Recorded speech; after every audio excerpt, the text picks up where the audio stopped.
പ്രിയമുള്ളവരെ, ഞാൻ കാര്യങ്ങൾ പറഞ്ഞങ്ങ് ക്ലോസ് ചെയ്തോളാം. നിങ്ങൾ റിപ്പീറ്റ് പിന്നെ എപ്പോഴാണെന്ന് വെച്ചാൽ നിങ്ങൾ കേട്ടാൽ മതി. ഞാനിപ്പോൾ ഈ ലൈവിൽ വരാനുണ്ടായ ഏറ്റവും പ്രധാനപ്പെട്ട കാര്യമെന്ന് പറയുന്നത് ഇന്ന് ദിവസം രാവിലെ കുറച്ച് വിഷയങ്ങൾ ഞാൻ സംസാരിക്കുകയുണ്ടായിട്ടുണ്ടായിരുന്നു. അതിനുള്ള പ്രധാനപ്പെട്ട കാരണം ബിഗ് ബോസ് എന്ന് പറയുന്ന ഷോയോട് നീതി പുലർത്താത്ത ഏഷ്യാനെറ്റിന്റെ തലപ്പത്തിരിക്കുന്ന ചിലരുടെ നെറുകേടുകൾ വളരെ കൃത്യമായിട്ട് അറിയാവുന്ന ഒരാളാണ് ഞാൻ. അതിന്റെ അർത്ഥം അത് വെച്ചിട്ട് കഴിഞ്ഞ മുമ്പെങ്ങാണ്ട് റോബിൻ ഇറങ്ങിയിട്ട് ആൾക്കാരുടെ അടുത്ത് എന്തോ പറഞ്ഞെന്നോ, അപ്പം നന്ദികേട് കാണിക്കരുതെന്ന് പറഞ്ഞിട്ടോ. എനിക്കെതിരെ നിങ്ങൾ ആദ്യം മനസ്സിലാക്കണം, ഞാനിത് പറഞ്ഞത് എനിക്ക് വേണ്ടിയിട്ടല്ല. എനിക്ക് എന്തെങ്കിലും പ്രശ്നങ്ങൾ ഏഷ്യാനെറ്റിന്റെ ഭാഗത്തു നിന്നോ ബിഗ് ബോസിന്റെ അധികൃത ഭാഗത്തു നിന്നോ ഒന്നും ഉണ്ടായിട്ടില്ല എന്ന് മാത്രമല്ല, വളരെ കൂളായിട്ട് മുന്നോട്ട് പോയിക്കൊണ്ടിരിക്കുന്ന ഒരാളാണ് ഞാൻ സിനിമകൾ ചെയ്യാൻ നിൽക്കുന്ന ഒരാളാണ് ഞാൻ. എന്നെ സംബന്ധിച്ച് ഏഷ്യാനെറ്റുമായിട്ടും ഈ പറയുന്ന വ്യക്തികളുമായിട്ട് ഉണ്ടാവുന്ന എല്ലാ ബന്ധങ്ങളും എനിക്ക് എൻ്റെ ഭാവി ജീവിതത്തിൽ എനിക്ക് ഗുണകരമായി മാറത്തേ ഉള്ളൂ. എനിക്കിതെല്ലാം കണ്ട് മിണ്ടാതെ പഞ്ചമുച്ചം മുടക്കി പിടിച്ച് നിശബ്ദനായിട്ടിരിക്കാം. എനിക്ക് യാതൊരു പ്രശ്നങ്ങളുമില്ല. എൻ്റെ ജീവിതത്തിൽ നേട്ടങ്ങൾ മാത്രമേ ഉണ്ടാവൂ. അതുപോലൊന്നുമല്ല റോബിന്റെ മുൻകാലത്ത് സംഭവിച്ചത്. റോബിനുമായിട്ടുണ്ടായിട്ടുള്ള ഒരു വിഷയത്തിൽ, റോബിന് വ്യക്തിപരമായിട്ടുണ്ടായിട്ടുള്ള ദേഷ്യത്തിൽ റോബിൻ ആ ഷോയ്ക്കെതിരെ പറഞ്ഞത് കണക്കോ ഒന്നുമല്ല ഞാനിവിടെ പറഞ്ഞത്. എനിക്ക് വ്യക്തിപരമായിട്ട് യാതൊരു പ്രശ്നങ്ങളും ഇല്ല എന്ന് മാത്രമല്ല, എല്ലാവരുമായും സൗഹൃദത്തിലാണ്. 2 ദിവസങ്ങൾക്ക് മുമ്പ് ഏഷ്യാനെറ്റിന്റെ 50-ാം ദിവസത്തിനെ തുടർന്ന് ഒരു ആശംസ എടുത്ത് അയച്ചു കൊടുക്കണമെന്ന് പറഞ്ഞപ്പോഴും ഞാനൊരു മറുപടി പറഞ്ഞു. വെറും നാറി പൊഴുത്തുകൊണ്ടിരിക്കുന്ന ഒരു ഷോയാണ്. എന്നാലും ആ ഷോയോടുള്ള ഒരു സ്നേഹത്തിന്റെ പുറത്ത് എന്നെ ജനങ്ങളെ അറിയിച്ചു കൊടുത്തത് ബിഗ് ബോസ് എന്ന ഷോ ആയതുകൊണ്ട് ഞാനൊരു ആശംസ വീഡിയോ എടുത്ത് അയച്ചു തരാം എന്ന് പറഞ്ഞു തന്നെ ആശംസാ വീഡിയോ തയ്ച്ചു കൊടുത്തത് ഞാനാണ്. പക്ഷേ ഞാനിത് പറയാൻ കാരണം, ഈ ബിഗ് ബോസിൽ നിന്ന് പുറത്താക്കപ്പെട്ട സിബിൻ എന്ന് പറയുന്ന ചെറുപ്പക്കാരനെ ഭ്രാന്തനാക്കി ചിത്രീകരിച്ചുകൊണ്ട് ഏഷ്യാനെറ്റിന്റെ തലപ്പത്തിരിക്കുന്ന ചില നാറികൾ നടത്തിയ നെറുകേടിനെതിരെ പറയാതിരിക്കാൻ ഞാൻ സിനിമ പൂർണ്ണമായിട്ടും വേണ്ടെന്ന് വെക്കും. ഞാൻ പൂർണ്ണമായും എന്റെ സിനിമയെ വേണ്ടെന്ന് വെക്കും. ഇവന്മാർ എന്നെ മാക്സിമം പോയി കഴിഞ്ഞാൽ തൊലിക്കാൻ പോകുന്നത് അഖിലെ സിനിമയിൽ നിൽക്കുന്ന ഒരാളാണ്, ഏഷ്യാനെറ്റുമായിട്ട് ബന്ധം വേണം, അല്ലെങ്കിൽ ഈ ഇരിക്കുന്ന ഈ 2 പേര് കേട്ടോ, അധികം ആൾക്കാരൊന്നുമില്ല, 2 പേരേ ഉള്ളൂ ഇതിന്റെ പിന്നിൽ. അല്ലാതെ ഏഷ്യാനെറ്റിന്റെ ഓൾ ഇന്ത്യ ബിസിനസ് ഹെഡ് എന്ന് പറയുന്ന കിഷൻ എന്ന് പറയുന്ന അദ്ദേഹം വളരെ നല്ല മനുഷ്യനാണ്. അദ്ദേഹത്തിനോടൊക്കെയുള്ള വ്യക്തിപരമായിട്ടുള്ള സ്നേഹവും താല്പര്യവും കൊണ്ടാണ്. അതേപോലെ എന്റെ സുഹൃത്തുക്കൾ ധാരാളം പേര് അവിടെ ഉണ്ട്. അവരോടൊക്കെയുള്ള സ്നേഹം കൊണ്ടാണ് ഇവന്മാരുടെ ഈ നാറുത്തരങ്ങൾക്കെതിരെ നമ്മൾ ഇത്രയും നാളും മിണ്ടാതിരുന്നത്. ഇതിൽ വന്നു പോയിട്ടുള്ള പല മത്സരാർത്ഥികൾക്കും ഈ സ്ത്രീകളെ ഇവന്മാർ ഉപയോഗിച്ചിട്ടുള്ള രീതികൾ, പല മത്സരാർത്ഥികൾക്കും പണം പറഞ്ഞിട്ട് ആ പണത്തിന്റെ കാശിന്റെ ഷെയർ വാങ്ങി പല മത്സരാർത്ഥികളെയും ബിഗ് ബോസിൽ കയറ്റിയതുൾപ്പെടെയുള്ള വിഷയങ്ങൾ, ഇത്തരം ഒരുപാട് നാറിയ പരിപാടികൾ ഇവരൊക്കെ കാണിച്ചിട്ടുണ്ടായതുകൊണ്ട് ഞാനിത് പിന്നെ ഏഷ്യാനെറ്റുമായിട്ട് ബന്ധപ്പെട്ട് നമുക്കൊരു കോൺട്രാക്ട് ഉണ്ടായിരുന്നു. ആ കോൺട്രാക്ടിനോടൊരു നീതി പുലർത്തണം. അതുകൊണ്ട് തന്നെ ഞാൻ ആ കോൺട്രാക്ടിനോട് നീതി പുലർത്തിയതിനു ശേഷം ഇപ്പോൾ ഇത് പറയാനുള്ളൊരു കാരണമെന്ന് പറയുന്നത്, ഞാൻ ഇന്നേ ദിവസമാണ് അറിയുന്നത് സിബിൻ എന്ന് പറയുന്ന ചെറുപ്പക്കാരൻ ഒരിക്കലും ആ ഷോയിൽ നിന്ന് പുറത്തു പോകണമെന്ന് ആഗ്രഹിച്ചിരുന്നതല്ല. അവനെ ആ ഹൗസിനുള്ളിൽ വെച്ചിട്ട് മെന്റൽ അതായത് നമ്മൾ ഈ ഡിപ്രഷനും ബൈപ്പോളർ ഡിസീസിനും കൊടുക്കുന്ന ഡ്രഗ് ഇത്രയും കാലവും കഴിക്കാത്ത ഒരു ചെറുപ്പക്കാരനെ ഭ്രാന്തനാക്കി മാറ്റുക എന്നുള്ള ഉദ്ദേശത്തോട് കൂടിയിട്ട് ഈ ഡ്രഗ് കൊടുത്ത് അവനെ പുറത്താക്കണം എന്ന് അതിനുള്ളിലുള്ള ചിലർ പറഞ്ഞു എന്നുള്ളത്. ഞങ്ങളുടെ ഷോ 1 മുതൽ 5 വരെ സീസണിന്റെ ഷോ ഡയറക്ടറായിരുന്ന അർജുൻ എന്ന് പറയുന്ന മനുഷ്യൻ ഈ ഷോയിൽ നിന്ന് ഇറങ്ങിപ്പോയി എന്ന ഒരു യാഥാർത്ഥ്യം കൂടി നിങ്ങൾ തിരിച്ചറിയണം. കഴിഞ്ഞ ഷോയുടെ ക്രിയേറ്റീവ് ഡയറക്ടറായിരുന്ന റുബീന എന്ന് പറയുന്ന സ്ത്രീയെ ഈ സീസണിൽ നിന്ന് മാറ്റി നിർത്തി. എന്താ കാര്യമെന്ന് ചോദിച്ചു കഴിഞ്ഞാൽ, ഇവന്മാരുടെ താല്പര്യത്തിനനുസരിച്ചുള്ള മത്സരാർത്ഥികൾ ജയിച്ചു വരണം. ആ താല്പര്യത്തിനനുസരിച്ചുള്ള മത്സരാർത്ഥികൾക്ക് വേണ്ടിയിട്ട് കൃത്യമായിട്ടുള്ള കാര്യങ്ങൾ പ്ലാൻ ചെയ്യാൻ വേണ്ടി അവിടെ പോയി നിന്നുകൊണ്ടിരിക്കുന്ന ഇവരുടെ ഈ നാരിത്തരങ്ങൾ ആരെങ്കിലുമൊക്കെ വിളിച്ച് പറയണ്ടേ? അത് അറ്റവും മൂലം തൊടാതെ അങ്ങും ഇങ്ങും തൊടാതെ വായിത്തോന്ന വിവരക്കേടുകൾ വിളിച്ചു പറയുന്ന രീതിയല്ല. റോബിന് പറ്റിയ മിസ്റ്റേക്ക്, റോബിനോടുള്ള വ്യക്തിവിരോധം കൊണ്ട് റോബിൻ എന്തൊക്കെ വായിത്തോന്ന വിവരക്കേടുകൾ വിളിച്ചു പറഞ്ഞപ്പോഴത്തേക്ക് സമൂഹം റോബിനെ പുച്ഛിക്കുകയാണ് ചെയ്തത്. പറയേണ്ട കാര്യങ്ങൾ കൃത്യമായി തെളിവുകൾ നിർത്തി കാര്യകാരണ അടിസ്ഥാനത്തിൽ സംസാരിച്ചാണ് എനിക്ക് ശീലം. അതുകൊണ്ട് ഏതെങ്കിലുമൊക്കെ ഊളകൾ വന്നിട്ട് എനിക്ക് എന്നെ തൊലിച്ചുകൊണ്ടുള്ള കമന്റുകൾ ഇട്ടുകൊണ്ട് വരരുത്. ഞാൻ ഈ സംസാരിക്കുന്നത് എനിക്ക് വേണ്ടിയിട്ടുള്ള എല്ലാ നഷ്ടങ്ങളും ഏറ്റെടുത്തുകൊണ്ട് ഒരു കോപ്പും എന്റെ ജീവിതത്തിൽ ഇവനൊന്നും ചെയ്യാൻ പോത്തില്ല എന്നുള്ള അടിയുറച്ച വിശ്വാസത്തിൽ ആർക്കെതിരെയും എന്തും സംസാരിക്കാനുള്ള ആത്മധൈര്യം സത്യത്തിനൊപ്പം നിൽക്കുമ്പോൾ എനിക്കുള്ളിടത്തോളം കാലം അത് ഏഷ്യാന്റെ തലപ്പത്തിരിക്കുന്നവരാണെന്നുണ്ടെങ്കിലും ഇന്ത്യൻ ഭരണഘടനയുടെ തലപ്പത്തിരിക്കുന്ന, അല്ലെങ്കിൽ എനിക്ക് കേന്ദ്രത്തിന്റെ തലപ്പത്തിരിക്കുന്നവരാണെന്നുണ്ടെങ്കിലും കേരളത്തിന്റെ തലപ്പത്തിരിക്കുന്നവരാണെന്നുണ്ടെങ്കിലും എനിക്ക് ഒരേപോലെ ഉള്ളൂ. ഈ നാളത്തെ ഈ നിമിഷം ഇവന്മാരെല്ലാം ചേർന്ന് എന്നെ കൊന്നു കളഞ്ഞാൽ അഭിമാനത്തോടുകൂടി മരിക്കാൻ തയ്യാറാണ്. എനിക്കങ്ങനൊന്നും ഒരുത്തരം പേടിയും കോപ്പൊന്നുമില്ല.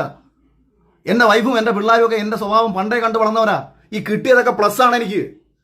അവരൊന്നും എനിക്ക് കിട്ടിയതൊന്നും ഒന്നും കിട്ടണമെന്ന് വിചാരിച്ചില്ല. എനിക്ക് ഇത്രയും ദേഷ്യമുള്ളത് ഒരു ചെറുപ്പക്കാരനാ മത്സരാർത്ഥി, അവൻ പുറത്ത് സപ്പോർട്ട് കിട്ടുന്നുവെന്ന് കണ്ട നിമിഷം അവനെ ഈ ഷോയിൽ നിന്ന് പുറത്താക്കാൻ വേണ്ടിയിട്ട് സ്വാഭാവികമാണ്. അപ്പം ഒരാൾക്ക് മാനസികമായിട്ടുള്ള സമ്മർദ്ദങ്ങൾ ഉണ്ടാവും. അവനെ തകർക്കാൻ വേണ്ടി പല കാര്യങ്ങളും ആ ഷോയുടെ അധികൃതർ ചെയ്യും. ഞാനും അതിനെതിരെ പറഞ്ഞിട്ടുണ്ട്.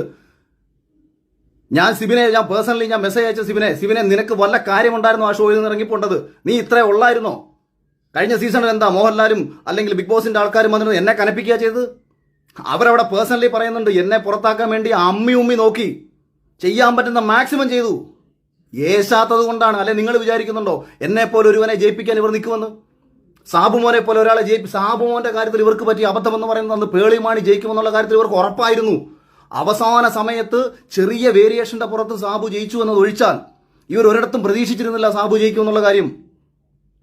ഒരു സിനിമാ സംവിധായകനും സോഷ്യൽ മീഡിയയിൽ അത്യാവശ്യം ചർച്ച ചെയ്യപ്പെട്ടുള്ള ഒരാളുമായ, അല്ലെങ്കിൽ പലവിധ ചാനൽ ചർച്ചകളിൽ പങ്കെടുത്തിട്ടുള്ള ഒരാളുമായ എനിക്ക് കിട്ടിയതിന്റെ 3 ഇരട്ടി ശമ്പളം കൊടുത്തു കയറിയ മത്സരാർത്ഥികളുണ്ട് കഴിഞ്ഞ സീസണിൽ. ആരാണ് ഈ ശമ്പളം ഈ രീതിയിൽ അവർക്ക് കൊടുത്തത്? അതിന്റെ ഷെയർ വാങ്ങി സ്ത്രീകളെ സ്വന്തം കാര്യങ്ങൾക്ക് ഉപയോഗിച്ചുകൊണ്ട്, മത്സരാർത്ഥികളെ സ്വന്തം കാര്യങ്ങൾക്ക് ഉപയോഗിച്ചുകൊണ്ട് ഇത്തരം നാറിയ പരിപാടികൾ കാണിക്കുന്ന അവന്മാരെ തുറന്നു കാണിക്കണം. അത് ഇമാതിരി പുഴുത്തു നാറിയ ഒരു ഷോ 50 ദിവസമായിട്ട് ഈ സമൂഹത്തിൽ ഈ ഷോ ഇത്രയേറെ നെഗറ്റീവായി പൊയ്ക്കൊണ്ടിരിക്കുമ്പോഴും മോഹൻലാലിനെ പോലും പറഞ്ഞു പറ്റിച്ച് ഇതെന്തോ മഹത്തരമാണെന്ന് കാണിച്ച് വീഡിയോ ഇട്ടേക്കാണ് 50ാമത്തെ ദിവസം. നാണം കെട്ട് ഞാൻ രാവിലെ പറഞ്ഞു, അതായത് ഈ വെറും പാപ്പരാസികളുടെ സ്വഭാവമുണ്ട്, അല്ലെന്നുണ്ടെങ്കിൽ റീച്ചിന് വേണ്ടിയിട്ടും കാശിന് വേണ്ടിയിട്ടും ചെയ്യുന്ന ചില നാറിയ മാധ്യമ പ്രവർത്തകരുണ്ട്. ആരുടെയും അടിയിൽ ഒളിക്യാമറ കൊണ്ടുവച്ച് പകർത്തിയെടുക്കുന്ന വിഷ്വലുകൾക്ക് വലിയ പ്രാധാന്യമുണ്ടാവും. അത്തരം പ്രാധാന്യങ്ങളല്ല ബിഗ് ബോസ് പോലത്തെ ഒരു ഷോയിൽ കാണിക്കേണ്ടത്. സമൂഹത്തിന്റെ പ്രതിഫലനമാകണം ബിഗ് ബോസ് പോലത്തെ ഒരു ഷോ. അത് യവന്മാരുടെയൊക്കെ നാറിയ സ്വന്തം സ്വാർത്ഥ താല്പര്യങ്ങൾ സംരക്ഷിക്കാൻ വേണ്ടിയിട്ട് പെണ്ണുങ്ങളെ കൂടെ വിളിച്ച് കിടത്തിയിട്ട്, അല്ലെങ്കിൽ പെണ്ണുങ്ങളുടെ കയ്യിൽ നിന്ന് കാശ് മേടിച്ചിട്ട്, അല്ലെങ്കിൽ മത്സരാർത്ഥികളെ കാശും മേടിച്ചിട്ട് അവരെ ജയിപ്പിക്കാൻ വേണ്ടിയിട്ട് കാണിക്കുന്ന നാരത്തരമാകരുത് ഒരു ഷോ. അതും പ്രേക്ഷകരുടെ വോട്ടെന്ന് പറഞ്ഞ് മുന്നോ നീയൊക്കെ എന്തോ കാണിച്ചോ? അപ്പൊ ഐഡിയ സ്റ്റാർസ് ഇങ്ങനെ നടക്കുന്നുണ്ടല്ലോ, ഡാൻസ് പ്രോഗ്രാമുകളുടെ റിയാലിറ്റി ഷോ നടക്കുന്നുണ്ടല്ലോ, അത് നിന്റെയൊക്കെ സ്വന്തം താല്പര്യത്തിന് നീയൊക്കെ തോന്നിയത് കണക്ക് ചെയ്തോ.